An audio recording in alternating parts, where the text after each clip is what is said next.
Alors moi j'aurais tendance à dire non, il ne faut pas mettre un masque anti-mouche à un cheval lorsqu'on travaille.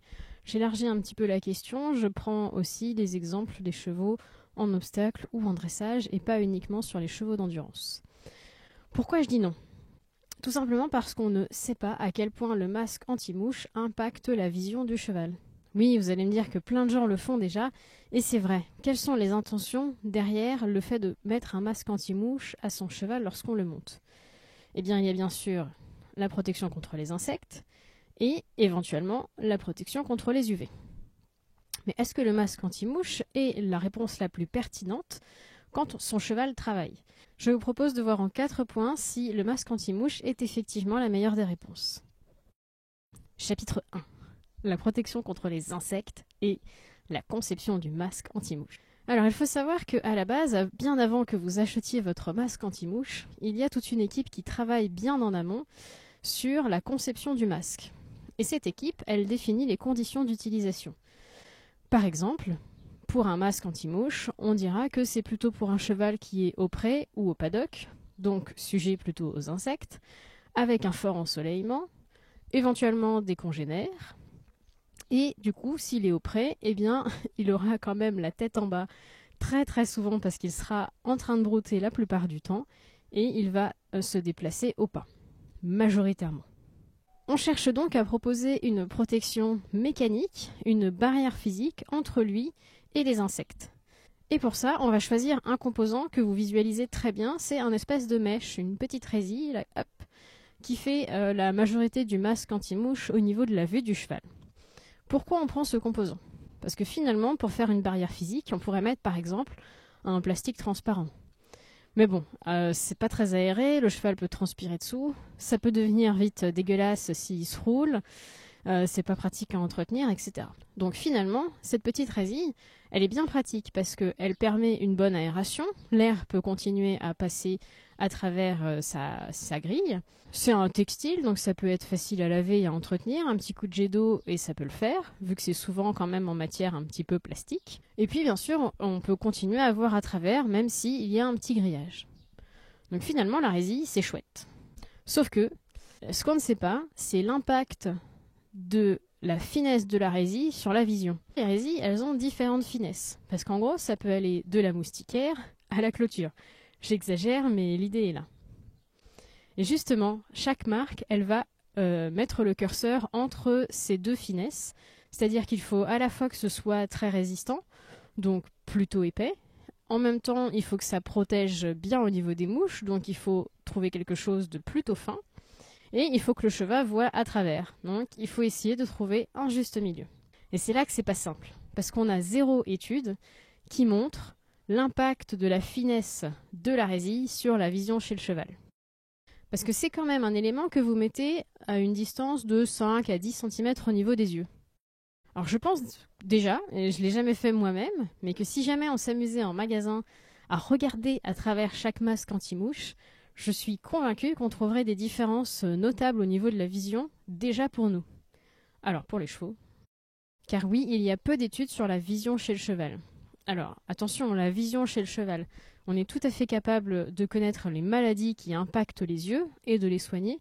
Par contre, en point de vue vision, on n'est pas forcément en mesure de quantifier la qualité de la vision. Je m'explique. En tant qu'être humain, c'est très facile d'être diagnostiqué myope, hypermétrope, astigmate. Il y a par exemple, pour le test d'acuité visuelle, vous savez, ces fameuses échelles de Monnoyer, j'espère prononcer correctement. Ce sont ces grandes planches avec des lettres de différentes tailles et l'opticien ou l'ophtalmo va chercher à savoir quel caractère le plus petit vous pouvez lire pour déterminer l'acuité visuelle de votre œil. Bon, pour les chevaux, il n'y a pas ça, quoique on pourrait faire des planches avec des carottes. En tout cas, il y a des tests un petit peu équivalents mais qui sont moins poussés. C'est-à-dire qu'à part un cheval qui est complètement aveugle, finalement, on n'est pas capable de savoir si son cheval il a une vision normale, s'il est myope, astigmate ou hypermétrope. Petite parenthèse, le jour où on sera capable de diagnostiquer ça chez nos chevaux, peut-être que ça pourra expliquer certains comportements. Et si finalement mon cheval il saute pas parce qu'il voit rien ? Hein ? Le deuxième point, c'est la notion de mouvement. On vient de le voir, quand on conçoit un masque anti-mouche, on se dit que son cheval il va être au pré, au pas, en train de brouter. Du coup, quand on ajoute la notion de mouvement sur un cheval qui travaille, ça peut changer pas mal de choses, puisqu'on demande à un cheval du coup d'exploiter davantage sa vision pour qu'il regarde bien où il met les pieds, pour pouvoir, en endurance, faire son parcours, ou en saut d'obstacle, sauter correctement ses obstacles. Et là, encore une fois, on n'a pas d'études sur l'impact de la finesse des masques anti-mouches sur la locomotion du cheval. Donc, moi je pense sincèrement que si je devais courir avec une moustiquaire, ça me gênerait. Donc, j'imagine très sincèrement que si je mets un masque anti-mouche à mon cheval en saut d'obstacle, je lui complique vraiment la tâche. En plus, quelque part, quand on est en mouvement, on a tendance à avoir moins d'insectes autour de nous. Alors, il faut savoir que quand un cheval trotte ou galope, il y a quand même un certain déplacement d'air autour de lui, et que les mouches, elles n'aiment pas trop ça, les courants d'air. Du coup, statistiquement, il y en aura quand même moins. Donc finalement, si on revient au cheval d'endurance, je pense que quand il court, il est bien moins gêné par les mouches. C'est quand il sera au pas ou à l'arrêt que là, comme par hasard, elles vont revenir. Donc peut-être que le masque anti-mouche, c'est pas la meilleure des solutions, et que le côté bonnet plus frange, ça suffit largement. Bonnet pour éviter l'entrée des insectes dans les oreilles, et frange pour aider au niveau du champ de vision à éloigner les mouches, en mode toupet géant. Troisième point, c'est la notion de temps et de conséquences. Alors, je vous dis ça parce qu'encore une fois, on a zéro étude sur l'impact du masque anti-mouche sur la vision, à court terme, mais aussi à long terme.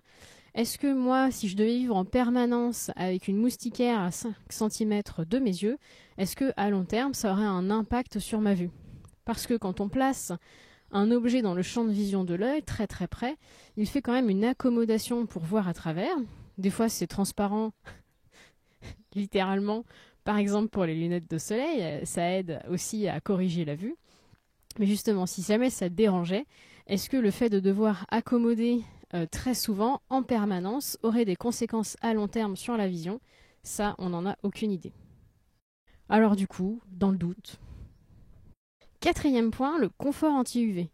Beaucoup de cavaliers ont une très noble intention derrière, c'est de proposer à leurs chevaux des sortes de lunettes de soleil en mettant le masque anti-mouche.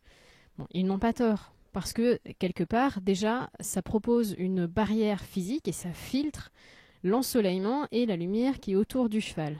Donc pour les chevaux qui sont très sensibles aux UV, par exemple, ça peut déjà être un grand soulagement. Ceci dit, est-ce que c'est la meilleure réponse? Je n'en suis pas sûre. Ils ont sorti récemment des lunettes de piscine ou vraiment des masques qui, a priori, sont bien mieux étudiés pour aider le cheval à lutter contre l'ensoleillement. Ça, du coup, ça pourrait être une excellente option pour les chevaux qui sont très sensibles.